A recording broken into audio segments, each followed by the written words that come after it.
welcome to LOA Today. I'm Walt Thiessen. With me today is longtime listener, poet laureate, and Taya Master, Anne-Marie Young. This is your Daily Dose of Happy.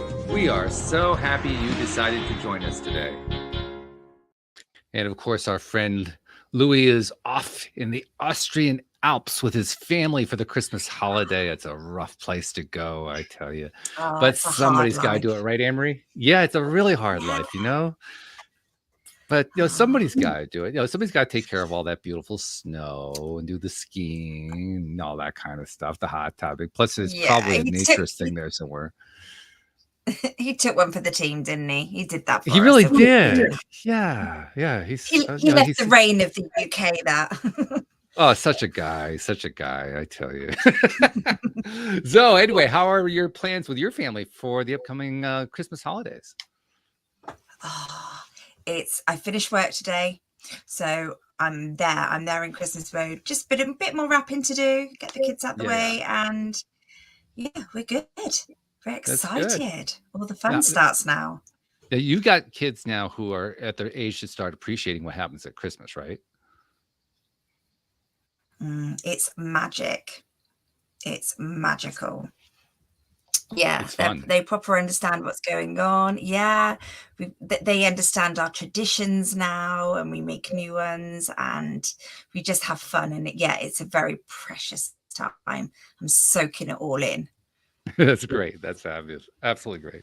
And we do have a special guest joining us today. His name is Matthew LaBosco, and Matthew is one of the many people who have had all kinds of crazy stuff happen. He, like so many people, he rises from the ashes like a phoenix and turns his life into something amazing. So we're going to be hearing that story. But Anne-Marie, he started off in life before the age of 22 having 5 orthopedic surgeries. Can you imagine that? 5 surgeries? Whoa. It's unbelievable. Yeah, that's incredible. That's crazy. Yeah. So we're going to hear that story. I'm sure there's a great story behind it. So Matthew, welcome. How are you doing today? I'm doing fantastic. So happy to be here. Thank you for inviting me. Glad to have you. So I kind of teased everybody with what you went through earlier on, and you went through some other stuff too. Give us like the autobiography. Tell us what, give us like the 2-minute story, so to speak. Yeah, it was the surgeries and offered other surgeries that I turned down before the age. Oh, jeez. Yeah, before the age of 25. It was really the result of being a 3-sport athlete, basketball, soccer, and baseball. And so I hurt my elbow earliest playing baseball. And then it was my knee and ankles that started to give way. And so my basketball career, actually my soccer career ended next. And then my basketball career ended my freshman year in college, which kind of set me on the trajectory to be like, what is happening here? I've got to figure out why my body is failing me at such a young age. Yeah, sure. What other question could you ask? Well, if I just accepted the answer I was given, I don't know. I feel like I always joke around, kind of tongue in cheek, man. At one point, I was like, man, I'm gonna be in a wheelchair by the time I'm 30 if I continue on this path, because everything keeps breaking down. But the ironic part about it, Walt, was I grew up in the medical model. Like my dad was a doctor, my mom was a nurse practitioner, and so I had direct access to the medical system, and there's a lot of perks to having that kind of access. And so I got to experience at a very deep and intimate level what that model was capable of. And I'm not going to lie. I mean, it definitely got me to the next corner, and then got me to the next corner, and then got me to the next corner. But it never really, what I learned was it never really addressed what was going on. It just kind of duct taped me back together and put me back out there. And so I really set off on a mission, and I'm a little obsessive, would be one way to put it, to find answers that it turns out not a lot of people had answers to. I had a lot of questions, but very few people that can give me a good answer besides, well, that's just how we do it. Yeah. So what did you find out? What did you discover? Well, when it comes to the physical body, which is kind of the first part of my journey and was really trying to figure out why this was happening, especially because I was doing everything I was told to do. Hmm. And so I actually went on a deeper dive and started to study and go to the best strength coaches, conditioning specialists, physical rehab people. I mean, if they were training high-level athletes or, had a name, I went to study with them, went to their seminars, webinars, spent a lot of money I didn't have back then. I know the feeling, yes. to try to educate myself. And I took what they taught me, and I did get to a place in my early 20s where I was, quote unquote, the healthiest and most fit that I've ever been. And I was in my early 20s. I was, I'm only about 5'11", 6 foot on a good day. And, got in really good shape. I mean, I was probably about 215 pounds, about 8 to 10% body fat, like really looked the part, right? And I would say it, there was a moment where I would have said to you, I was the fittest and most healthy I've ever been following these protocols inside of health and wellness and strength and conditioning. And I was at a gym with my buddy, and we were working out, and we were going for a PR. It's called personal record on a particular weightlifting move. It was a press overhead. And I was feeling really good that day. And I pressed this weight over my head. It was a lot of weight, racked the weight, felt really good. And it was a moment, Walt and Emery, where I said to myself, oh my God, I finally made it. Like, I feel like I've overcome all of these injuries. I'm not broken. Yes. Right. Like this kind of what occurred to me in that moment. And I remember taking 2 or 3 steps away from that bench, and my right arm seized up, and I couldn't move it. It was like my arm was dangling from my upper arm. And I was convinced my elbow exploded. I was like, oh my God, man. Oh, so much for figuring this out. Right. Right. Awakening. So, had my orthopedics number on speed dial at this point. So I gave him a call and got in to see him later that week, expecting him to tell me what was wrong with me and how we were going to fix it. And I was pretty much expecting for me to go into a second surgery on my elbow. And he did his evaluation, did his x-rays, did all the things. And when he came into the room and told me what he thought, like what he told me in that moment changed my life, because it set me on the path that I'm on today. So we walked in that room, I'm sitting in that freezing room, right? And I was just like, all right, man, tell me what's wrong with me. Tell me how you're going to fix me. When's the surgery? And he comes in and he says, Matt, I don't see anything wrong with your elbow. Whoa. Yeah, whoa is right. And so I was just like, what? You know what I mean? It's like the music stopped. I was like, what has happened here? Is he talking to me? Is there someone else in the room? Like, how did you possibly tell me that there's nothing wrong with my elbow? Can we please replay this conversation? There's something wrong here. I don't get what it is, right? Exactly. I was just dumbfounded by it. And then I had this moment of awareness where I thought to myself, it's really unfair for me to come in here and expect him to have all the answers. This is a pretty complicated machine. They call it the practice of medicine for a reason. Yeah. Right? And I also kind of thought to myself, and it's also unfair for me to expect him to know how to fix everything that's wrong with me. And so I just said to myself, man, there's got to be another way. Like, I'm just not going to accept this idea, well, it's just your genes. It's just the way you're put together. I'm like, not good enough for me. And so I went on a mission, and I started to ask why to every accepted truth inside of fitness and physical rehabilitation. Like, literally, why are we rehabilitating people this way? Why are we doing dead bug exercises? Why are we assuming the core is weak when people have back pain? Why are we doing these extensions? Why are we have people on these? Like, why, and then 50,000 more whys. I was the most annoying person in any seminar that you could find, okay? Because I just wouldn't settle for anything that didn't make sense to me, or that people didn't have a definition or an answer. that was rooted in something besides, well, the studies show, well, if you say 100 people and we do this thing, then it's like, yeah, not good enough. It's not good enough. And so going into this deep dive of asking why, what I found out when it came to the physical rehabilitation and fitness is I found out, and it made so much sense when I discovered it, is that all the recommendations that are made inside of fitness and physical rehabilitation are based on cadaveric anatomy. Mm-hmm. So what does that mean? Cadaveric anatomy is basically the study of a cadaver.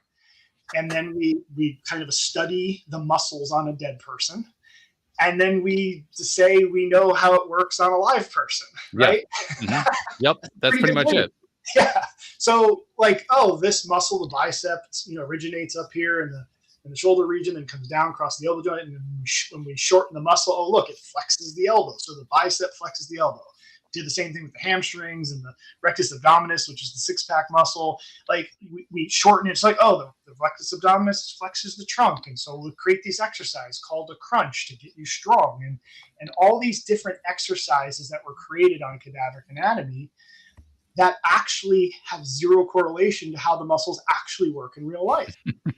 And the best analogy I can give you without going into a wicked rabbit hole here is it's like an orchestra, right? If I was going to be the conductor of an orchestra and I was putting on a Christmas concert, since it is the season, we just saw an amazing Christmas concert, so it's fresh in my mind. And you've got all these instruments, and I'm going to prepare my orchestra as the conductor to play this beautiful symphony. The way I'm going to do it is I'm going to take every single musician and their instrument. I'm going to put them in the room, and I'm going to get them to play really loud, really intensely. So I'm going to isolate them out and get them to play really strong. So just like we would do with the bicep. And then we're going to isolate the strings. And then we're going to do that. And we're going to get the strings to scream and yell like maybe a tricep extension. And then we're going to get the percussion, and we're going to get them playing really loud. And then everybody's isolated. Everybody's playing really strong. We've got every single instrument be able to scream really loud, and then we put them in the room together, and we expect them to be able to play music together. Good luck. Like what you're going to have is a lot of noise, and that's essentially what we're doing with the body when it comes to exercise. We isolate muscles, get them to scream, and then we expect them to play nice with each other in the real world. And that was the major disconnect that I was discovering, and things started to make sense to me why hundreds of hours I used to spend rehabilitating my ankle wasn't working, as they had me isolate every muscle in my foot and ankle and get them to be really strong on their own, when it had actually nothing to do with how my ankle was actually being sprained in real life. I got to ask a question though, because you said that you went in because your arm basically stopped operating, and he said there's nothing wrong with you. So what do you attribute that to? Traditional training.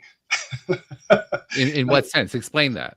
Meaning, like, I was doing so much of what I call exercise land stuff, which is all of the exercises that I was being told to do to get stronger were uniplanar and isolate joints, like a bench press, for example, right? You're isolating the elbow and the shoulder joint. No other part of the body's working. Bicep curls, any exercise, like just go to any gym and they'll have like almost every gym will have a machine that says this machine is for this muscle, this machine is for that muscle, this machine is for this muscle. Mm-hmm. And then you can do the dumbbell work, like free weights, but it's still isolated. People even say, I do biceps and triceps today, and then I did shoulders and legs. Like, you know what I mean? Like, we isolate the area. So that's what I was doing for years. And I was doing it at a high volume because I was trying to get really strong. And so I was slowly chewing away at the joints. My elbow specifically. I mean, baseball definitely wasn't helpful because I was a pitcher. If you don't learn to throw right, you can definitely do damage. Yeah, exactly. You got Freddie's dad teaching you how to pitch. You know what I mean? It's like, all right, well, thanks for helping, but I shouldn't probably be pitching as much as I am. So that probably started it. Thanks for the arthroscopic surgery, right? Yeah, exactly. And I was told never to throw a baseball again. Yeah. And today there's zero limitations. And I still have severe nerve damage in my hand and elbow. For those of you that are on camera, you can probably see that I'm missing muscle in my hand. Yeah. See how it looks like a skeleton? Right? Like that's what a hand should look like. Right. And this is severe nerve damage. And that's from the surgeries and all the things. But I can throw a baseball all day long.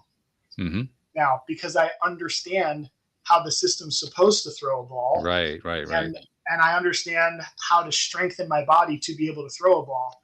And it doesn't look like any type of the traditional training or rehabilitation that I was doing for hundreds of hours. That's really that's an important insight. I think, especially in terms of, you mentioned baseball. I've been a New York Yankees fan all my life, and as a result, I knew I liked you, Walt. Yeah. And as a result, I have become aware and kind of followed what happens in the major leagues. And anyone who follows Major League Baseball knows that pitching injuries are rife. I mean, especially now in an age where they're always looking for who's got the fastest fastball, how hard can they throw, how much can they break off that curve, and so forth. And you ask people to basically keep pushing the limits of their body, they're going to get injured. And that's exactly what gets injured. I mean, how many people have had Tommy John surgery in the major leagues in the last 10 years? It's ridiculous how many there have been. Yeah, and they are getting the cutting edge. That's the cutting edge. Literally cutting too, by the way. Yeah. Good point. Yeah, exactly. But these guys are supposed to be getting the state-of-the-art training. But this is what baffles me, Matthew, is just what you're saying. It makes so much sense. How does everybody not know that already? It's a systemic thing, right? So there's a lot of things that don't make sense that we do as a society. I mean, there's more things I see us accepting as normal in our society that are not. I mean, I'm not going to get on that list, but there's a lot of stuff where you're just like, how does that make any sense? But I think, and I'll borrow from somebody that I admire very much. He just wrote the book called, The Myth of Normal, Gabor Mate. But his book to me, I just think speaks to exactly what you're talking to, Anne-Marie, is like, I think what we've done is we've said, we've accepted things as normal that are so against our nature and the way was actually designed to be, right? And this is one small example. And I did the same deep dive with nutrition and systemic health, and I did the same deep dive with personal development, and I found the same result. The things that we have accepted as true are just not true and don't really apply the way we think they do. And a lot of them actually pin us against ourselves, which conveniently, again, we can call it unintended consequences if we want to be nice about it.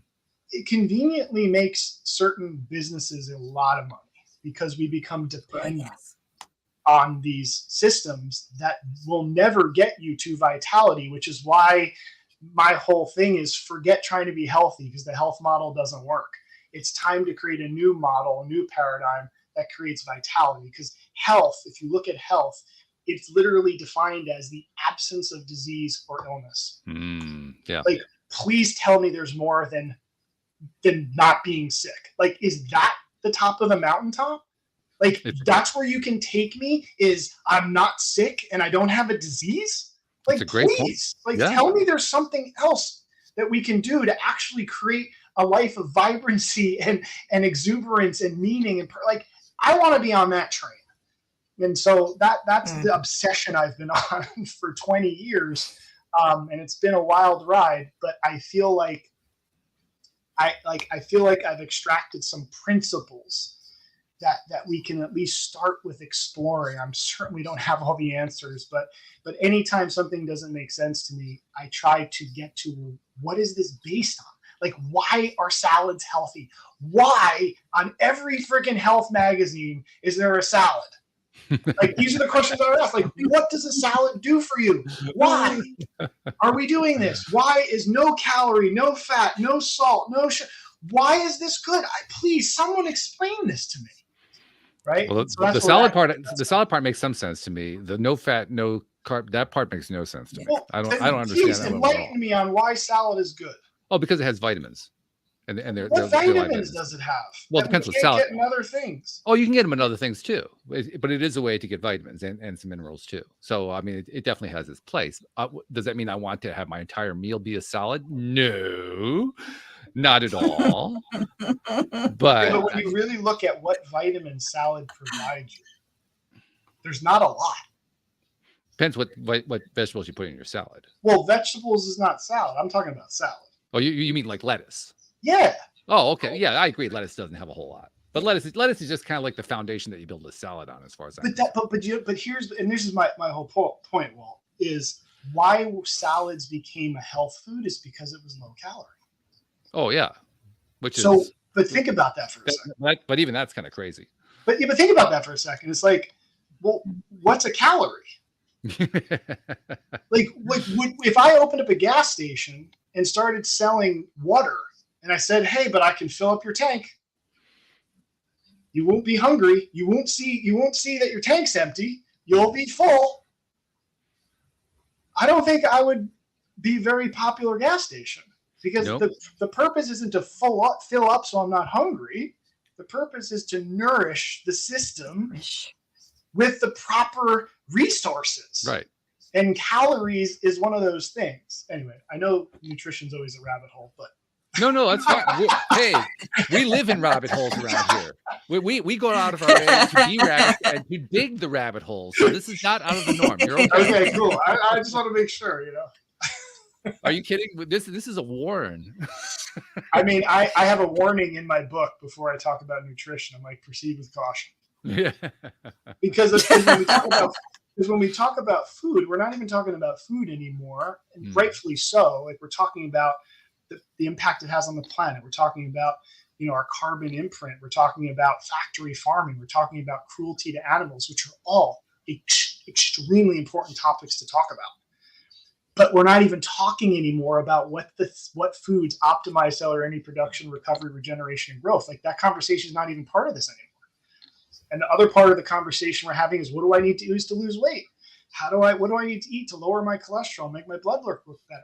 It's like, the purpose of eating is not to lose weight. That's a very good point. The purpose of eating is not to get your blood work to match some arbitrary thing that, I mean, you know what I mean? Like, like that blood work correlates to when you need medication. And you want to, like, the statin stuff is really wild when you look at the stats there. Like, if you go back to 20, 30 years, high cholesterol was considered 240 or above. Yeah. Oh yeah. And then it was 220. Yep. Now it's 200. I think in some places it's even lower than that. Every time that number drops, the statin industry's market grows exponentially. That's a really good point. I don't personally think that isn't a variable that's impacting us. Yeah. There's a correlation going on there. Some people may say it's not causative, but I would ask them, are you sure? You're talking about billions of dollars with the B. That is something that has enormous influence. So your book, the book is called Health to Vitality, and it literally just came out, right? I mean, it just got released like within a week. Is that what it is? Yeah. I don't even know what day we're on. Is today Monday? Yes. Today's Monday. Yeah. Yeah. So it was last Tuesday. So 6 days ago, whichever way you want to measure it. Yeah, that's exciting. So I imagine these are the topics that you address in the book. What's the overall message of the book? What's the book trying to tell you? I mean, like I said, it's to really, at the very least, question what you think about being healthy. Don't accept anything that doesn't make sense. And that's what I've done for the last 20 years. And not only did I, like I said, I feel like I exposed some things that didn't make sense, but I also tried to create a foundation where we can start trying to make sense of, like I've been saying, creating vitality, which is not, vitality to me isn't dependent on some system. It's learning how to trust yourself. It's learning how to trust that your body probably knows what it's doing more so than some measurement or test that you're being poked and prodded with. So it's about trusting yourself and your biology and your system, and learning how to communicate with it in a way that empowers you to create the life you want. And so to me, how do we become interdependent with the environment, to borrow from good old Stephen Covey? It's not about, to me, the overcorrection is I feel like we're dependent on the system. And so I think the overcorrection sometimes, well, I'm going to be independent of it and I'm going to just do my own thing. It's like, I don't know if that's the answer. It's like, how do we work with the system? How do we work with, the resources we have to empower ourselves, as opposed to, well, we don't know what's wrong with you, but if you take this thing for the rest of your life, you'll be able to function. Emery, do you get the feeling that Louis should be part of this conversation like I do? Because Louis' big thing is the soil, right? Yeah. The soil, and using your own power to heal yourself. He would be in his element here. Absolutely. It's so interesting.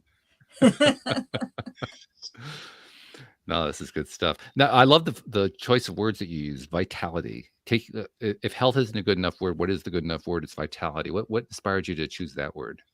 It's funny. I don't know what it is about that word. Just saying the word vitality makes me have energy. Like, I feel like it lights me up. I would be like, so that's just one thing.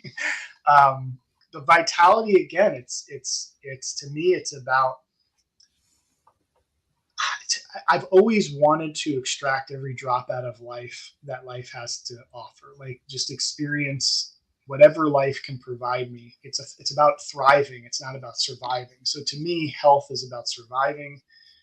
Vitality is about thriving, and to create the capacity for the continuation of a meaningful and purposeful existence. Like, to me, that's why we came here. We didn't come here, incarnate, into being humans to just get by, to just keep our head above the water, man. We were here to freaking get on top of that and ride it and like use the ocean to take us where we want to create and explore all the incredible things life has to offer. But I don't think a lot of people can even think about that, because everybody's just trying to keep their head above water. It's like when you're drowning and I come up to you and say, hey, what do you want to do next weekend? You want to go for a hike? It's like, I just want to get out of this water and stop drowning. Like, I feel like most people are just in a state of survival. And I don't think the resources that are readily available to them, what those resources do is they prop them up so that their head's above water, but they'll never get them to be in a place of empowerment so that they can create the kind of life that I believe we're all here to create. And I don't think we should settle for anything less, personally. I love that. I love that a whole lot.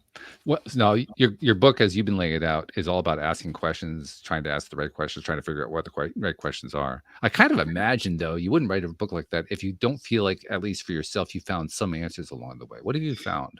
Yeah, I mean, the other thing about this book is there's a ton of case studies. I've worked with thousands of people over the last 20 years. Obviously, my first case study was myself. Sure, yeah. And then my wife as well. I have her story written in the book, and her and I have been on this journey now for 22 years together. We've moved 18 times since we've been married. Wow. Yeah, oh, my goodness. That's a lot. Yeah, and it's because So do you get like a special mileage discount with your moving company? I'm just curious. we've moved ourselves 95% of those times. Wow. I think the last move, honestly, Walt, was the first time we paid someone to move us, because we didn't have any money. Yeah, I hear you.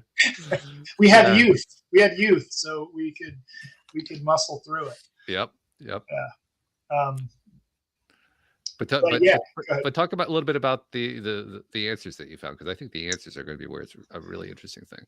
Yeah, I mean, the three spaces that I studied deeply, each of them for at least 5 years in a very deep way. I would say the movement and the personal development was a 10 to 20 year deep dive. The nutrition was probably more 5 to 10, but my wife really took that one by the horns, and she hasn't let go of those horns. I'm studying the nutrition piece and the systemic aspect. So, she's my go-to there. Nice. For sure. But I would say the answers that I discovered is I would say in the movement space, it's understand the difference between movement and exercise. Understand the difference between, movement in my mind is the body was designed to work as a whole unit. Like when you actually look at a cadaver, which is kind of funny, right? Because we're talking about cadaver anatomy. It's very hard to distinguish one muscle from another. It all looks like one giant muscle. Mm-hmm. And the fascial connections, and gentlemen like Thomas Myers, who, did anatomy trains and started to show us that, hey, there's fascia that connects the top of your head to the bottom of your foot. Like that was like, whoa, that's crazy. Yeah. Right. And so, never sacrifice your movement for exercise, right? We had a saying at our clinic that exercise is optional, movement is mandatory. And so, the foundational movement patterns is what you really want to get really proficient at. And the more you're able to go through just basic fundamental movements, and the problem with a lot of this stuff, Walt, is when I say like squatting and lunging, is exercise has their version of that. Mm-hmm. Right. And so a movement squat versus an exercise squat, I kind of break that down in the book and say, hey, this, like a movement squat is literally like bending over. It's just a vertical collapsing of the body, and you just bend over and pick something up. It doesn't have the spine straight, knees over second toes. Like, one thing to be mindful of when you think about your workout is how much of my workout has me holding something still, squeezing this in, firing this muscle, keeping one part still and other parts moving, and how much of my workout is integrated and flowing. Right? I mean, dance is phenomenal, right? I was just thinking about dance, mainly because I've been getting back into dance lately, but yeah. Dancing is great because it's fluid, and you're kind of using the body the way it was designed. Martial arts is another discipline that incorporates, how it works with the body. Right. A lot of exercise world works against it. There's a lot of rules. And so that's one thing to be mindful of. Like, how much am I just moving every day versus exercising, especially if you have an exercise routine. And I'm not saying there's anything wrong with exercising. No. But if 90% of your program is in exercise land, you probably have an injury. I want to ask you something else too that just occurred to me. One of my favorite things to do besides the dancing is I like to get out and do walks, nature walks, or there's like a rails to trails path near me. So I go do that, usually 4 to 6 miles. And I often, as I'm out there, now I'm just out there taking just a nice brisk walk and enjoying nature and so forth, but I'll often see bike riders or runners coming past me in both directions. And the one thing I've noticed about the runners, I look at all of their faces, all of them, because I'm looking to see if the same pattern holds true. Of all the years, now I've been walking for oh God, how long? 15, 20 years, something like that. In that period of time, I can recall seeing one young woman who ran with joy on her face. All the rest of them, I swear to God, all the rest of them look like they are in agony.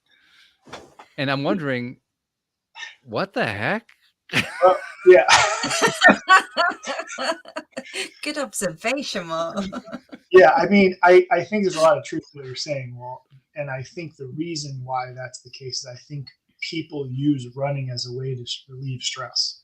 No, I think it's their form of meditation, right? And now the problem with that is running is a way of stressing the system. So if your technique for managing stress is to stress the system, it's not going to be very sustainable.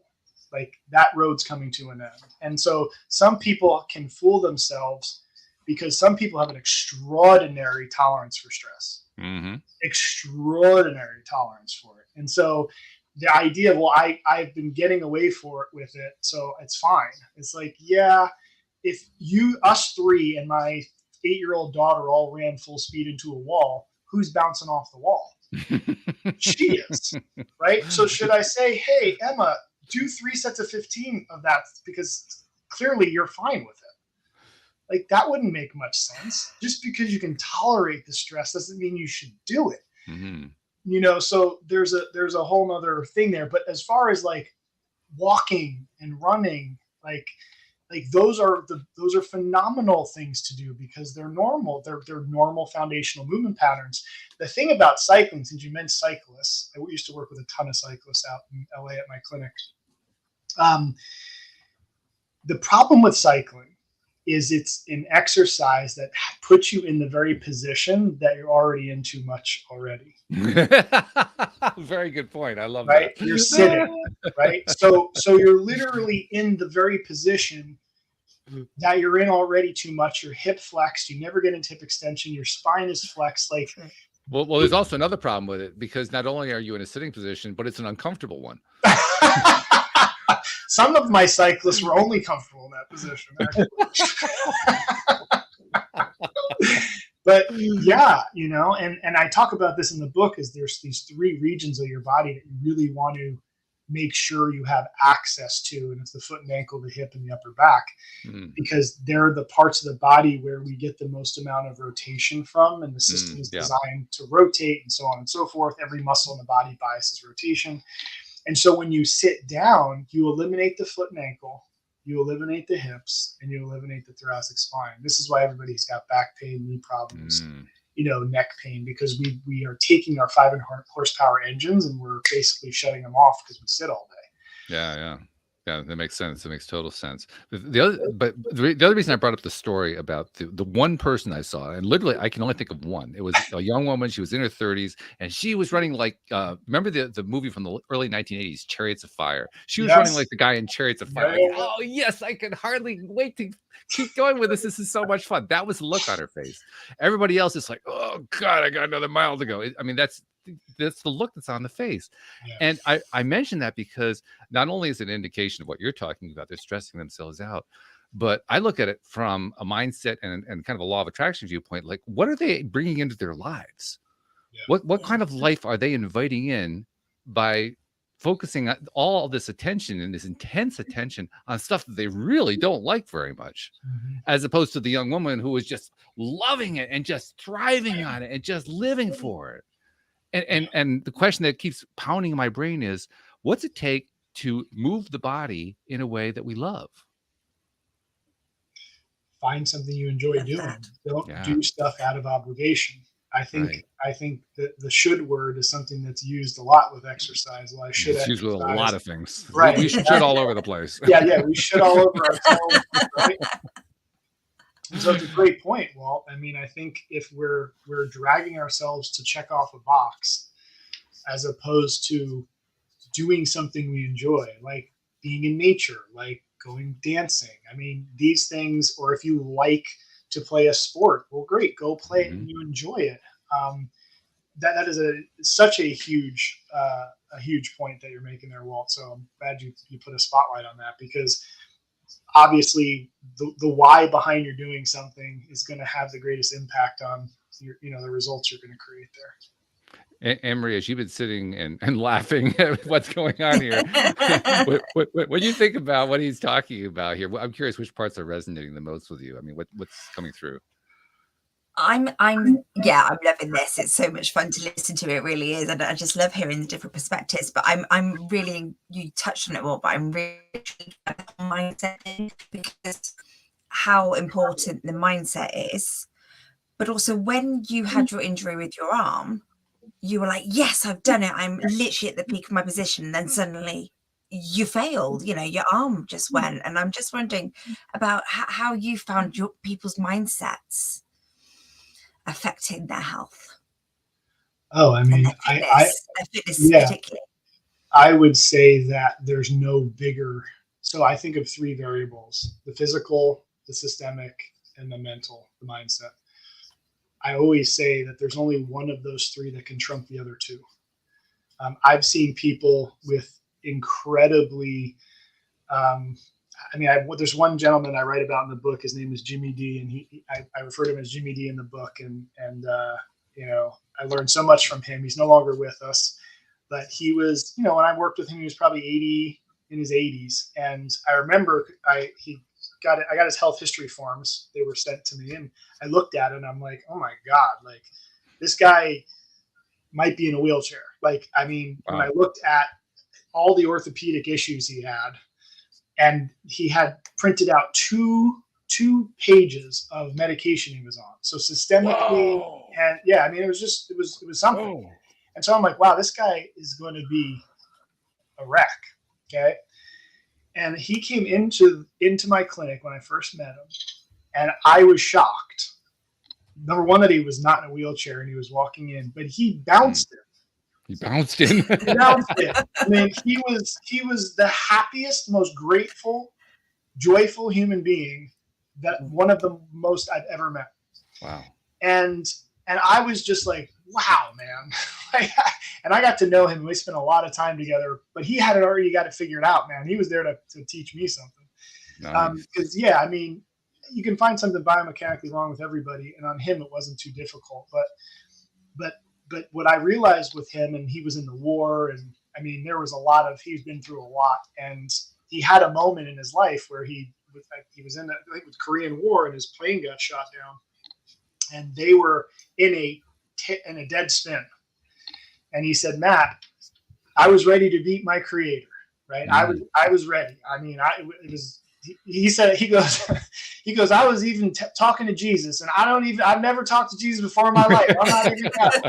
You know what I mean? Like, he was like, I was convinced I was done. And he's like, and my pilot, for whatever reason, he got us out of the spin. And he goes, from that day forward, I cherished every day. I've never been more grateful to be alive. I did the things that were most meaningful to me, most purposeful, and I'm convinced that this gentleman was functioning at an extraordinarily high level, despite his limitations physically and systemically, and it was directly caused to mindset. And I've seen the exact opposite, Anne Marie. I had another client, I wrote about her as well, who she was in her 40s, young. You know, she walked in and she was pretty decent shape. Like, you wouldn't look at her and say she's, unhealthy or whatever. And she came in with this shoulder problem. And I did my little assessment on her. And what I'm always looking for to see if it's biomechanical related, knowing that these three variables are always they're always involved, is I would always look to see, well, what position and motion does your shoulder hurt? And it was like, yeah, there was no position, there was no motion. It seemed very non-specific. And I was like, all right, maybe there's something else going on here. And then I noticed on her chart, she had marks on her knees and her hips. And I was like, man, every joint, it seems like every joint in this lady's body is in pain. And I said, talk to me about the neck and the this. And they're like, yeah, that's kind of here and there. And no correlative thing. And when I looked at what she ate pretty well. And I'm like, man, what is going on here? And so I asked the question, I noticed something. I noticed that all her symptoms started to show up around the same time. It was about a year and a half before she walked in, or somewhere around there. And I said, so did anything happen in the last couple of years that, may have been life-changing for you? And she's like, no, not really. She goes, well, I kid you not. Okay, I'm not making this up. Well, we found my mom dead in the swimming pool about 2 years ago. Oh, my days. Jeez. And I said, excuse me? Like, you think you mishear people, trauma, right? Yeah. And I said, and I heard her right. And she goes, do you think that might have something to do with why I'm in pain? And I said, I do. I do think that definitely has something to do with it. And she goes, well, I don't think so, because there wasn't a lot of emotion. I just kind of let it go. And I was like, red flag, right? And, I was not in a place to support her at that time. I wasn't trained or skilled to support somebody in that space. This is probably 10, 15 years ago. And so I'm like, listen, I really think you should talk to somebody about this. I mean, that is a wickedly intense, traumatic thing to experience. And it will absolutely, without exception, manifest in your physical body. Like, there is no way around it. I don't care what your ability is to dissociate from the pain. It's still going to manifest physiologically. Sure. Because that's the nature of it. When you dissociate the pain, it doesn't mean you're dissociating the event. It's just you're dissociating the pain. So if the pain isn't there, therefore it can't be anything else. Well, yeah. So amen to both of you. Yes, yes, yes, yes, yes. Mindset is super important. It's a great point, because when you have the right mindset, well, Emery, are there any episodes where we don't focus on mindset? Let's be perfectly blunt and upfront about it. Well, it's just, to me, it's just a crucial thing. I mean, yeah, I have noticed, like recently, my knee's been better because I've been eating better. I can see things like that. But I also, if my mind's better, then my whole body is better. As I'm getting older, aches and pains come in. But if I'm in a good place, I'm bouncing, like today, I was just doing that movement, like you were saying. I was waiting for my coffee to pour and I was dancing in the kitchen to some Christmas music, just getting that movement, just getting that flow, being in that vibe. And it makes a massive difference. I love those stories. Thank you, Matthew. Because Matthew was talking about the dance, and I've been getting a lot into the dance lately after many years of being away from it. And one of the things that I've really noticed is, now for years I've been doing the walking that I was telling you about. I hadn't really done any of the kind of workout, just the walking. Started doing the dancing again and realized I was kind of out of dance shape. So, okay, now I have to do things to get back into dance shape. And I'm doing that. And all of a sudden I found myself wanting to do workouts. I hate workouts, Matthew. I really do. But by doing this activity that I love, that feels so good and gets all the dopamine and the endorphins going and all that kind of stuff, suddenly I want to start doing workouts. And it's not like I live for workouts. Like, oh, wow, I can't wait to go do a workout. But it's kind of juicing me. It's saying, okay, I feel like I can do a workout now. And I don't do long workouts. If I get in 15 minutes, it's amazing, but I just want to go that far now. So to me, that's where mindset actually comes in a huge way, because when you're playing into something you love, it inspires you to do more of what you love and different kinds of things that you love. Yeah, I mean, I think you're hitting on such an important piece, and this is really what I discovered from the mindset standpoint and it's good old Viktor Frankl who kind of put this on the radar first, which is when you have meaning and purpose, you will tolerate and you'll have the capacity to move through challenges. Yeah. Right. So it's like, dance is important to me. There's meaning, there's purpose to this. I enjoy it. It's now worth going through the discomfort of working out. Like, I have resiliency because of the meaning and the purpose. And that's exactly what Viktor Frankl found in his book, Man's Search for Meaning. I mean, I don't think you could be in a worse situation than he was and his colleagues, right? In Nazi camps. But he's like, what allowed certain people to persevere through the challenges was meaning and purpose. Right. And that was the other piece of the puzzle that I found in the personal development space, which was we really shouldn't be striving to be happy. Okay, you're going to just leave that dangling there, or are you actually going to hit us with something? And here's what I mean by it. I was just waiting for something to get thrown at me. But, it's a video screen. You have no dangers about it. Okay, all right, good. Thanks for the reminder. And here's what I mean by emotional, like happiness, joy, etc. Emotions are not the goal. They're the communication system to let us know if we're aligned with the goal. So I'll give you an example. Meaning and purpose is what drives us. We all want to live a life that's meaningful and has purpose. We want to know we made a difference. I mean, look what you guys are doing. You're doing this podcast because you enjoy it. Number one, I can see you guys have a ton of fun. Yeah. And the second thing is you want to have a positive influence in the world. Like, you want to know that you made a difference. Like, the byproduct of you guys living your meaning and purpose is you feel fulfilled and happy. Right? So emotions are communicating to us when we're aligned or not aligned with meaning and purpose.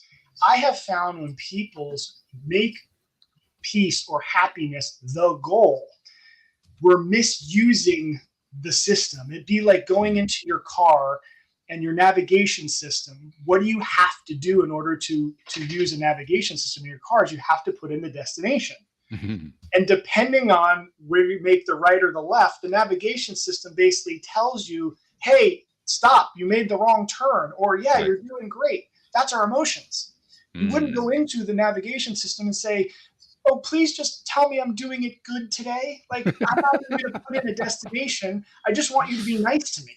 You'd be nice to me. Yeah. Yeah, no, that's not the goal. The goal is to get me where it's important for me to go, and I want this communication system to tell me when I'm not heading there. And to me, that's what emotions are here for. They're not the goal; they're a tool.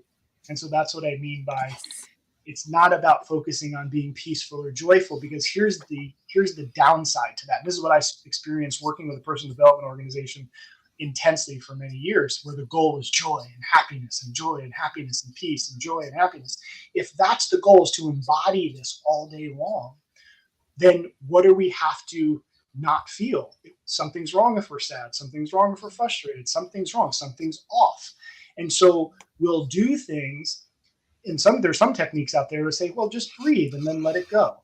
Breathe and it'll go away. Like there's this thing out there right now, I don't know if you guys have heard this, the 90-second rule, where if you just sit and breathe for 90 seconds, the emotion will go away. Okay, it works. It definitely works, because depending on what the emotion is and how deeply tied it is, I can see how that could work. Yeah, it'll at the very least take it off for a second, because the emotional lifespan is about 90 seconds. This is what we're finding out in neuroscience. So if you can just get the mind to stop thinking about the problem, the emotion will go off. But the problem with that is there's a reason why the emotion's trying to communicate something to you. Sure. Yeah. It's like, instead of turning it off, learning how to integrate the emotional communication. And you make a good point, Walt. Some of us have had emotions that have been trying to communicate with us for 40 years that were never properly integrated because of things that happened in our past. It's a different animal, different story. But it's the same idea. Like, how do we integrate this emotional communication as opposed to always trying to turn it off?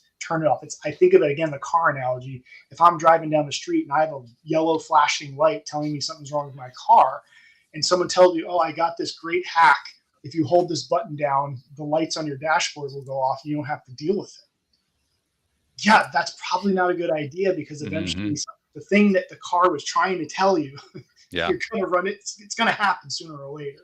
So that's what I mean by it. I obviously go into this in the book a lot, but it's meaning and purpose. And I loved your example, man. It's like, I don't like working out unless there was a meaning and a purpose to it. Then, yeah, man, it's worth it. That's the question we need to ask ourselves. Not, is it going to be hard?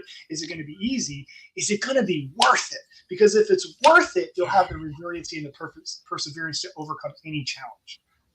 Amory's just thriving on this right now. I can tell from her. I'm buzzing, and it's just amazing. And I'm loving all the analogies, because they just make sense and they make it very visual. Like, if you had this warning light, you would drive your car. Yet we do it to our bodies, which is a machine all the time. So yeah, love it. That's fabulous. The other thing that occurs to me too is that when we're talking about this kind of stuff, especially when you were talking about how you can kind of turn off an emotion in favor of another emotion, which is possible to do, but it's not terribly healthy, because that other emotion, like you said, is there to give us a message, to say something, to do something, to be released, whatever it is. It's got to, there's something that needs to go on there. And we give this is something I've really been noticing a lot over the last year or so, mainly through conversations like this one. I've been noticing that we do go out of our way to try to replace those emotions instead of letting them play through. And what's really odd about that is, if you actually let the emotion play through, it doesn't take long. It's actually fairly quick. And then you really do leave it behind. You really do release it at that point, which is what the goal is of those who are trying to say, instead of having that emotion, pick a higher emotion. And there's nothing wrong with picking a higher emotion. I don't want to put out there that I think there is something. That's an Abraham Hicks teaching. I love that. There's a place for everything. Yeah, absolutely. I agree. Yeah, but there are also going to be times where that lower emotion is not easily gotten rid of that way. It doesn't easily release, and those are the times when you need to just kind of live there for a little bit. Not live permanently, not move in, not marry it or anything like that. It's like I mentioned that I'm taking dance again. I took a private class with the instructor over the weekend because I was having trouble with this one dance. First time in my life I've ever had trouble learning a dance style, but I was having trouble learning salsa.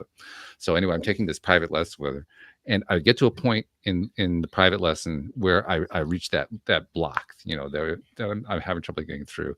And she's trying really hard to help me get past it. And she's giving me positive reinforcement, all that kind of thing. And I'm talking about how I got this voice in my head and it just shuts me down and won't let me think and so forth. And she said the perfect thing at that point. She said, insult its mother.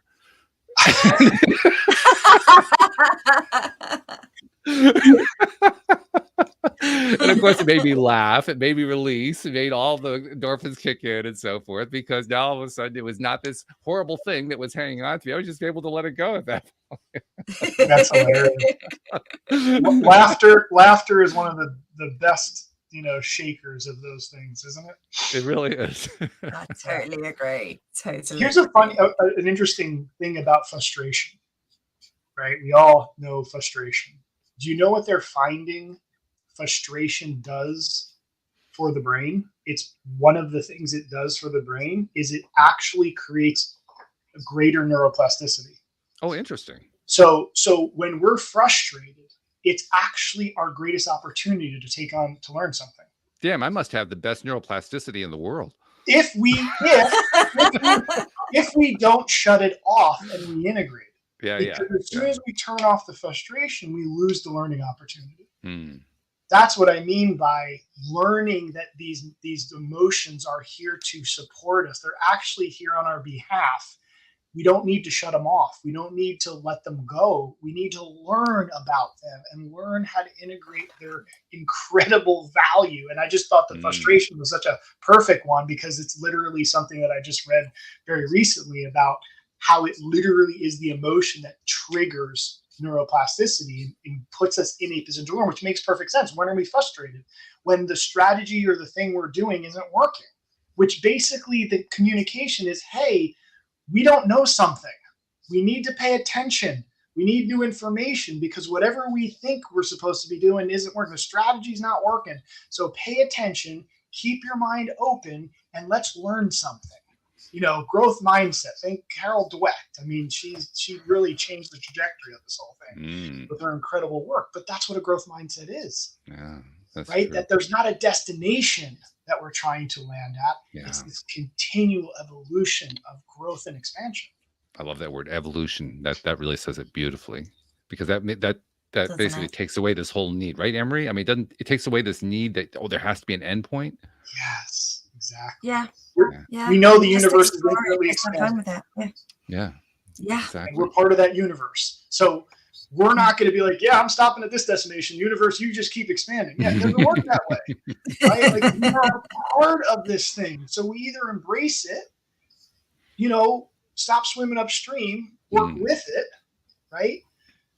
And I think we'll find a lot more peace and fulfillment. And to take the Abraham Hicks example, if you stop swimming upstream, you'll find everything you're looking for is actually downstream. You got it. Yes. Right. Yeah. Work with the laws, right? Work with our body, our physiology, our biology. But the way to work with is we have to understand it. Yeah. That's really good. Hey, this sounds like a very cool book. I presume people can find it on Amazon and all the usual suspect locations. Yes. How do they find out more about Matthew LaBosco, though? MatthewLaBosco.com is always a good place to go. Healthtovitality.com. Like they both have similar information. The book does come with a ton of resources, so I really tried to give people as much, because I know I'm changing the foundation of a lot of that stuff, and a lot of people are like, "What are you saying, man? This is crazy." And so I tried to give resources. Like there's summary videos. I even have a little workout routine to try to do some things in a different way and to educate people on how to move without exercising, and even a meditation. Like there's just certain things that from my online courses, I have a whole bunch of online courses, and so I just kind of took some of the foundational principles and just made them available. So for 99 cents, you can get all this stuff. You get the Kindle. If you want to splurge and pay $10 and get the paperback, go for it.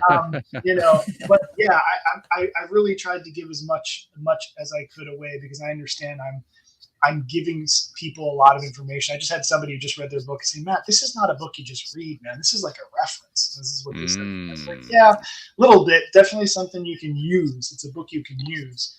And I'm actually going to be launching an app in January. Good for you.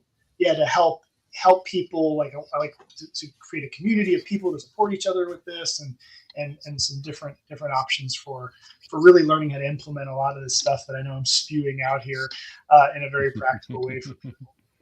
That's fabulous. And we'll make sure we'll include a link in the show notes to MatthewLaBosco.com so people can find it easily without having to type all that out. Just say, click the link. Here we go. We're done. Yeah. All right. Good stuff there. Well, hey, Matthew, I've already subscribed to it. Well, I'm there.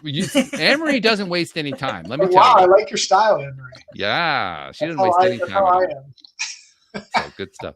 One other thing I want to tell you before we part company, Matthew, and I try to make it a point to do this with people like you who are givers, because you give so much to the world and you don't necessarily receive the recognition. So I try to give you the recognition because, as you know, there are many people you've never met, that you've never seen, who have consumed your material. They've seen your website, they heard you on a podcast or whatever. And we never really hear about that because we don't know what happens after they take the stuff away, but they benefit from it. They get the value from it. So I like to say on their behalf, thank you for what you've been doing and for what you're continuing to do, because it's very much valued. I appreciate that. Well, to me, that's what's most exciting, is the people that may be impacted by this that I never get to meet. Yeah. That's cool stuff. And you're cool stuff too. Thanks for joining me today. This has been great. Well, thank you. This has been so fun. I mean, sometimes I get, listen to you guys a little bit, but when you get on these shows, you're like, you never know what to expect. And this has been an absolute pleasure. So thank you guys so much. I love it. Another daily dose of happy achieved. This is wonderful. I love it. Mission accomplished. Mission accomplished. So thank you very much. Thank you, Anne-Marie. Thank you to our podcast listeners everywhere. We'll see you all next time here on LOA Today. Goodbye, everybody.